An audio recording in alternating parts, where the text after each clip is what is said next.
Welcome everyone to this episode live with the MSPAA. I'm your host Michael Bukach, and I was just grooving to that smooth jazz opening. My favorite keyboard shortcut, Windows C, Windows V. That's the clipboard, copy and paste clipboard in Windows. Anyways, I had to say that because that was the first time I saw that fun little Balancelogic intro video. We got a special guest returning this time to our MSPAA podcast, Bill Campbell. Welcome back to the show. Thank you. I appreciate it and the opportunity to be here. Totally. The last time that we talked, it's got to be more than 6 months ago, because the last 6 months have just flown by. Somehow it's already getting into the third quarter this year. Catch us up on what's been new for you in the first part of 2026. Oh boy, lots and lots and lots going on. I think the biggest thing would be the split kind of restructuring of the company, the two companies I have. For 20 some years, Balancelogic has been, an MSP, an elevated MSP, if you will. But I also have IT Assurance, which was an MSP. Balancelogic didn't do a lot of MSP work, a little bit. So I kind of made that final cut. And now IT Assurance is a full MSP. That's all we do in IT Assurance. And I restructured Balancelogic into what I'm calling an MTP, a managed technology provider. And in my mind, what that is everything technology from bottom to top.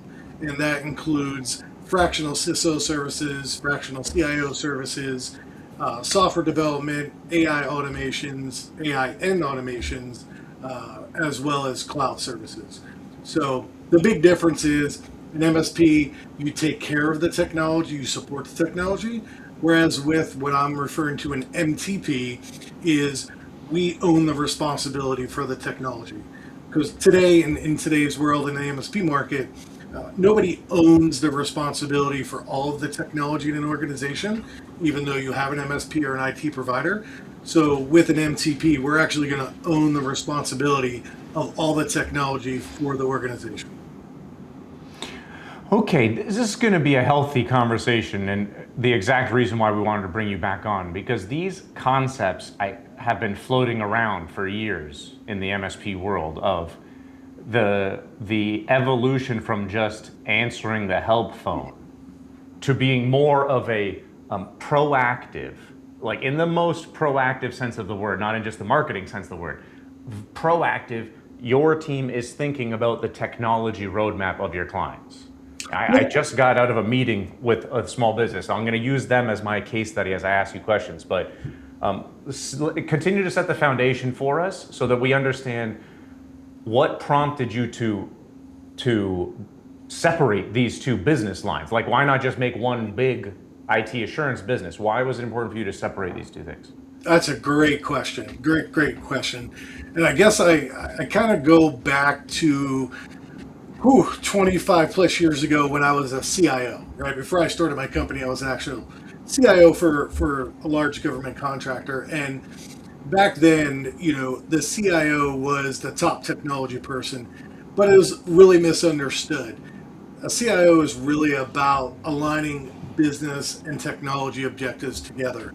Whereas back then, when it first everybody was starting to get a CIO, it was more of a technical position, but it evolved where it's more of a business position, not a technical.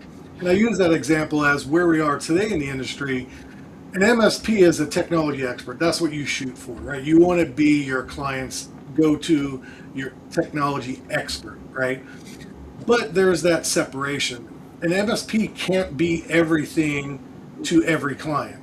Another big example is CMMCs coming out, right? A lot of MSPs are raising their hand and saying, hey, I can do CMMC, I can do compliance. But in reality, they're only good at the MSP work.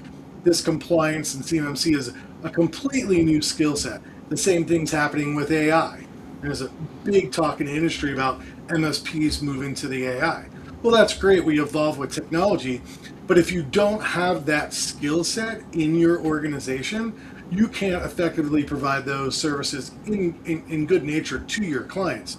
So keeping all that in mind, I was like, we have an MSP, but we need to separate those other services out that require that specialized, experience, that specialized talent, that specialized working relationship with the client. And I just don't think MSPs can do that. That's not what they're built for. And so I decided to kind of separate those out, separate the businesses. If you kind of look at penetration testing, right? As an MSP, you don't want to do the penetration testing for your client because it's biased, right? So you have a third party do it.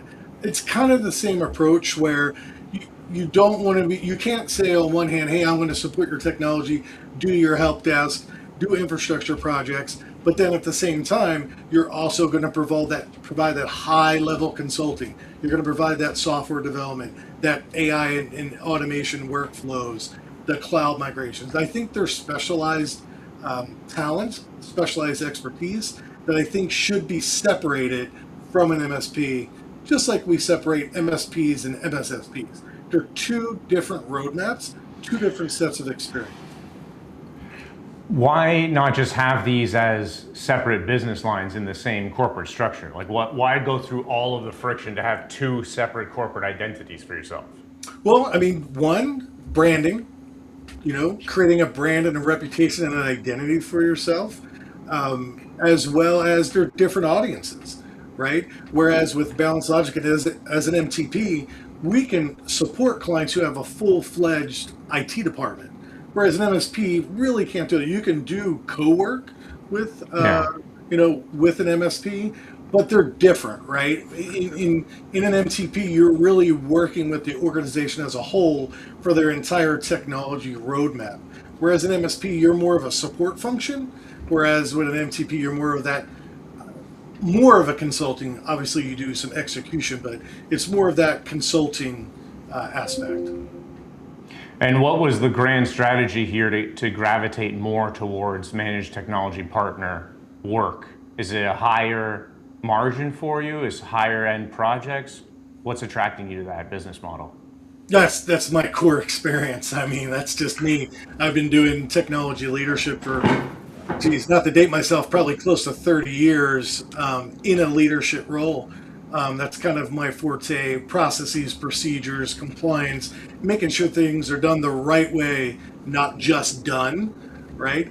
And I think they're two different things. So, in two different audiences. So that's what kind of made me say I need a clear delineation between these two operational businesses.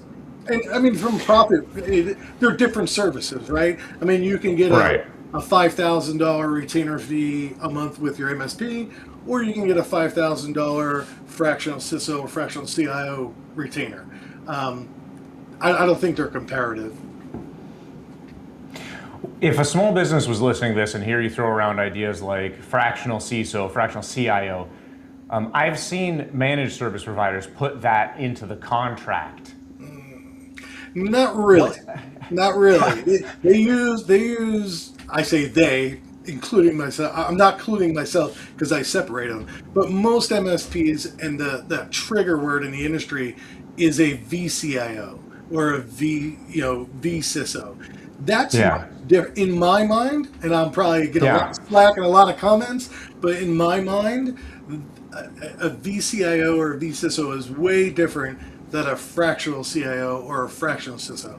That fractional part is truly dedicated technology leadership, and in my mind, that VCIO, you can go for, and I'll use the old adage, $99 a month and get an application, a cloud application, and add it to your stack and say, we now offer VCIO services.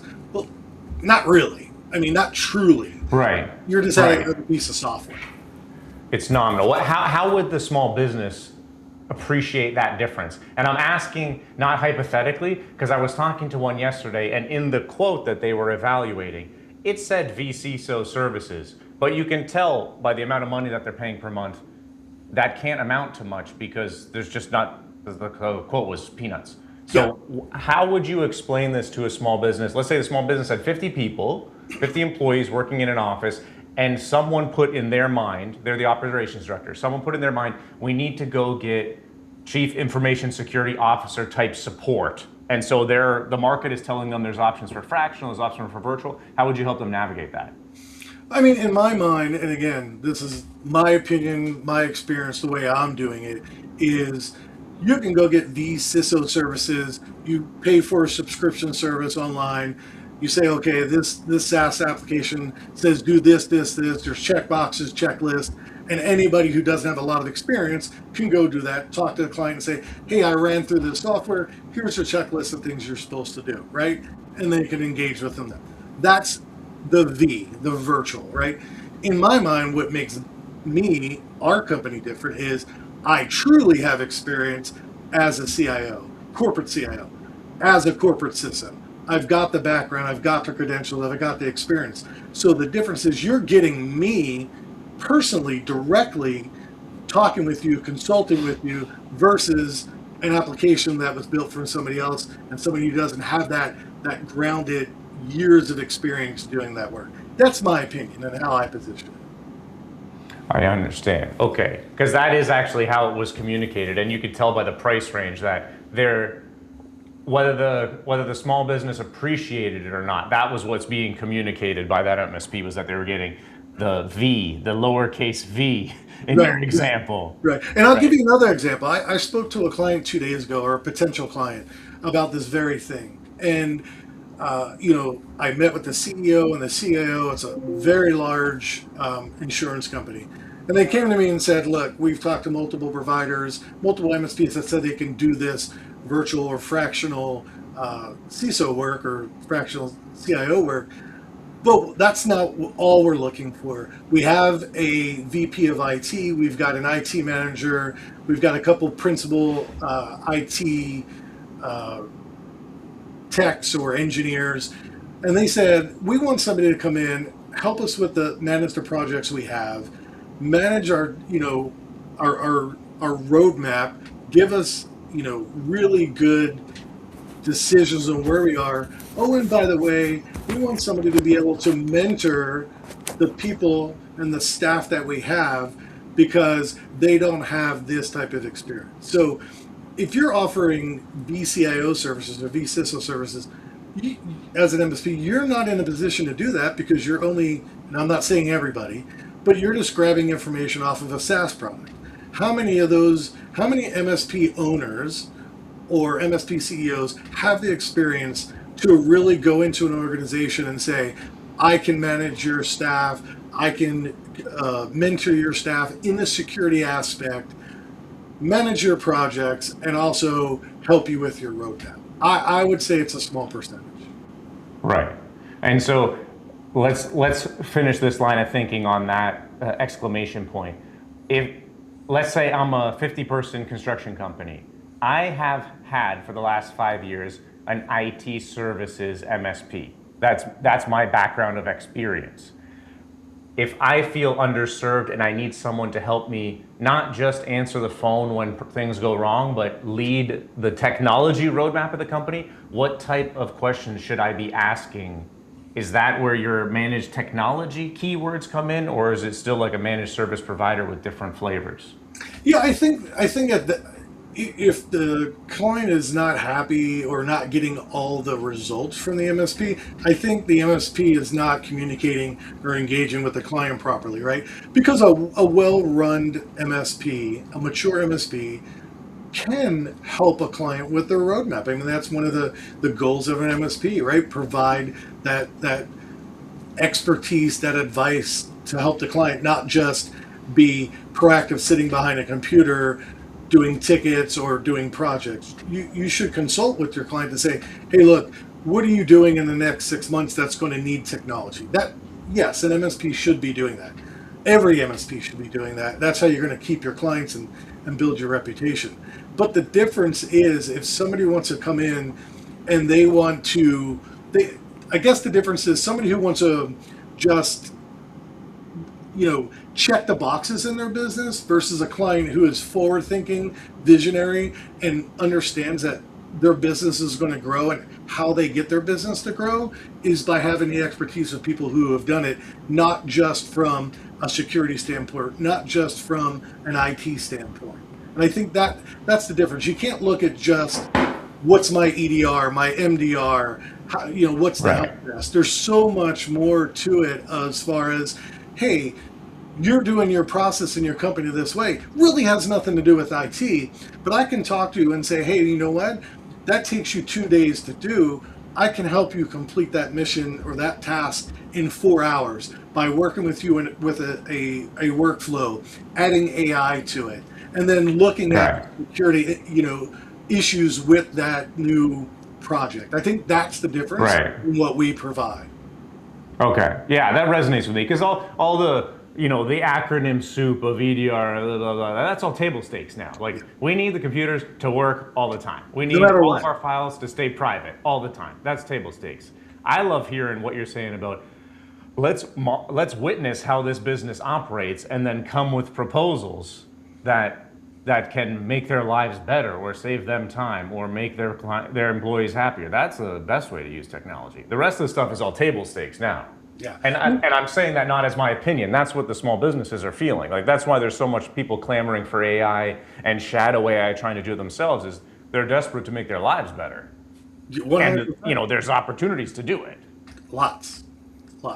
Yeah. Yeah, we've Finish got, us off with we're getting close to our buzzer, but finish us off with because it's been a lot of amorphous stuff about AI and automation where people just say those two A words and no one knows what you're talking about. So finish us off with a crystal clear client transformation that you've led someone through, what they were struggling with and what you helped them achieve so people know exactly the type of stuff you're talking about. yeah, absolutely. I got a perfect example, and I'll be a little vague to start because the company name is similar to what the service is. So we have a client, whereas they do assessments for property, right? Commercial and residential. And there's multiple processes that happen with that, multiple potential hearings, multiple documents that need to be filed, reviewed, things of that nature.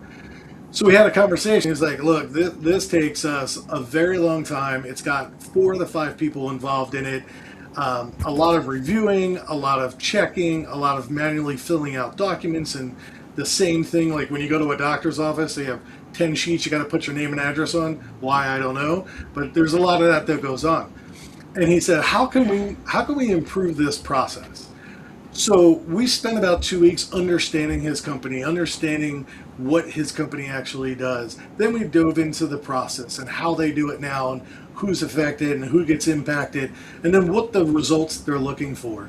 And we were able to build a complete workflow system using AI and automation to be able to, once that document is sourced, it runs through the entire process, submits the documents, reviews them, it automatically kicks off a secondary process if it needs to get done.